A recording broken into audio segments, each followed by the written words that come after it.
নমস্কার, সারথীর হেসেলে সবাইকে স্বাগত জানাই। আজকে কোনো রান্নার ভিডিও নয়, আজকেও একটা আমাদের অন্যরকম ভিডিও শেয়ার করতে চলেছি তোমাদের সাথে। আমরা এখানে চলে গেছিলাম আমাদেরই জমিতে, যেখানে নীলকণ্ঠ ফুল লাগানো রয়েছে। কিন্তু এই জমিতে আজকে আমাদের কোনো কাজ নেই। আমরা চলে যাচ্ছি আমাদের যেখানে কাজ আছে। যেতে যেতে এই চেরি ফুলের ক্ষেতটা, এখানে আর এই ফুলগুলো আর কোনো কাজে লাগবে না। ফুলগুলো এখনো কত সুন্দর রয়েছে, কিন্তু এই গাছগুলো এবার কেটে ফেলে দেওয়া হবে, কারণ এই ফুলগুলো এখন আর বিক্রি নেই। আর এইটা হলো আমাদের ক্ষেত। আজকে আমরা এই ফুলগুলোই তুলতে এসেছি। কোনো জমিতে ফুল চাষ করার পর প্রথম যে ফুলগুলো ফুটতে শুরু করে সেগুলো তোলার জন্য আর লোক নেওয়া হয় না, কারণ ওরা না এই খুঁটে খুঁটে ফুলগুলো তুলতে বড্ড বিরক্ত বোধ করে। তার জন্য আমরা বাড়ির লোকেরাই প্রথম দিকের ফুলগুলো তুলে নিই। তারপর যখন বেশি ফুলগুলো ফুটতে শুরু করে তখন সেগুলো তোলার জন্য অন্য লোক রাখা হয়। এখানে মা আমাকে ওই ফুলগুলো দেখিয়ে বলছিল কোন ফুলটাকে আসলে কি বলে। আমি না বড্ড গুলিয়ে ফেলি। আসলে সব ফুলগুলো না একই রকম ধরনের, কোন ফুলটার যে কি নাম সেটা বড্ড গুলিয়ে যায়। আর এই যে ফুলগুলো, এইগুলো না নেওয়া হয় না, কারণ এই ফুলগুলো কোনো কাজেই লাগে না। আর এগুলো হলো আমাদেরই দোপাটি ফুল ক্ষেত। এটাও সদ্য ফুল ফুটতে শুরু করেছে, কিন্তু এখানের ফুলগুলো তোলার জন্য লোক আছে। আর এটা সাধারণত সকালে ফুল তোলা হয়। এই ফুলগুলো অনেক রকম কালারের হয়। আর এটা হচ্ছে আমাদের কলা ক্ষেত, যেখানে কলা গাছ লাগানো হয়েছে। ফুল তোলার মাঝে মাঝে আমি একটু কাজে ফাঁকি দিয়ে ভিডিও করছিলাম।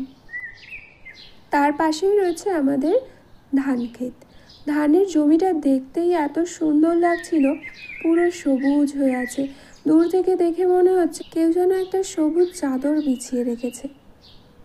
এখানে আমাদের ছোট যে মেশিনটা আছে ওটার সাহায্যে বাবা নীলকণ্ঠ যে ফুলের ক্ষেতটা দেখালাম ওখানেই জল দেওয়ার কাজ করছিল।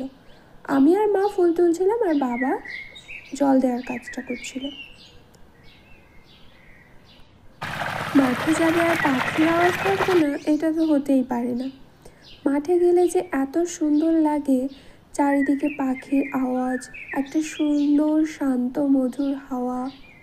কিছু সময়ের জন্য মাইন্ড রিল্যাক্স করতে চাইলে এরকম একটা পড়ন্ত বিকালে মাঠ থেকে ঘুরে এসো, দেখবে অনেকটা হালকা লাগে। চারিদিকে মনে হয় যেন প্রত্যেকটা গাছপালা, পশু পাখি সবাই তোমার সাথে কথা বলছে। যারা গ্রামে থাকে বা গ্রামকে ভালোবাসে তাদের কাছে এরকম একটা পড়ন্ত বিকালে মাঠে ঘুরতে যাওয়া মানেই একটা বিরাট বড় ব্যাপার। আর আমরা যেহেতু ছোট থেকেই গ্রামে বড় হয়েছি, তো আমাদের গ্রামটাকেই যেন বেশি ভালো লাগে। আমাদের ফুল তোলার কাজ শেষ হলো। এখানে দেখো আমরা কতগুলো ফুল তুলে নিয়েছি। এবার মা আমাকে চেনাতে বসেছে। এটা হলো বাসন্তী গাঁদা, এটা গোল্ডেন গাঁদা ফুল, এটাও বাসন্তী গাঁদার আরেকটা ধরন। এটা নর্মাল গাঁদা ফুল, এটাকে বলে মগরাই গাঁদা ফুল, এটাও গোল্ডেন। আর এটা পেঁচো ফুলের ডবল, এটা নেওয়া যায়।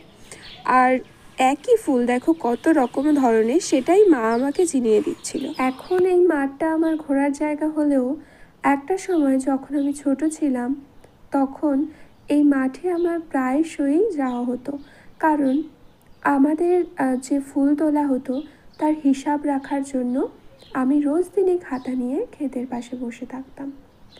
আর এখানে দেখো সূর্যি মামা পাটে গেছে, এবার আমাদের বাড়ি ফিরতে হবে। আর ফেরার পথে এই যে মরে যাওয়া রক্তগাঁদা ফুলের গাছ যেগুলো ফেলে রাখা আছে, এই ফুলগুলো আর কোনো রকমভাবে কাজে লাগে না, কিন্তু দেখো যারা ফুল পায় না তাদের কাছে এই ফুলটাই কিন্তু অনেক টাকা দামে তারা কিনে নেবে।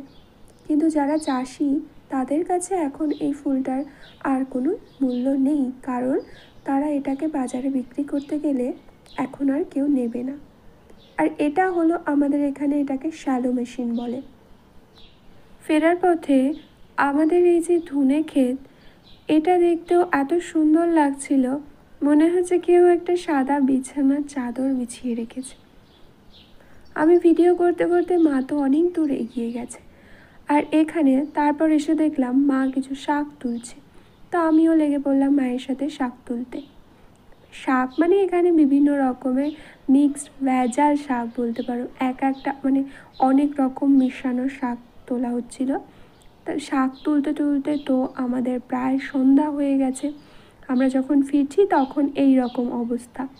তো আমি আবার ছুটে মায়ের কাছে চলে গেলাম।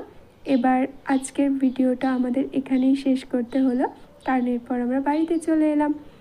আজকে ভিডিওটা এই পর্যন্তই। সবাই ভালো থাকবেন। বাই।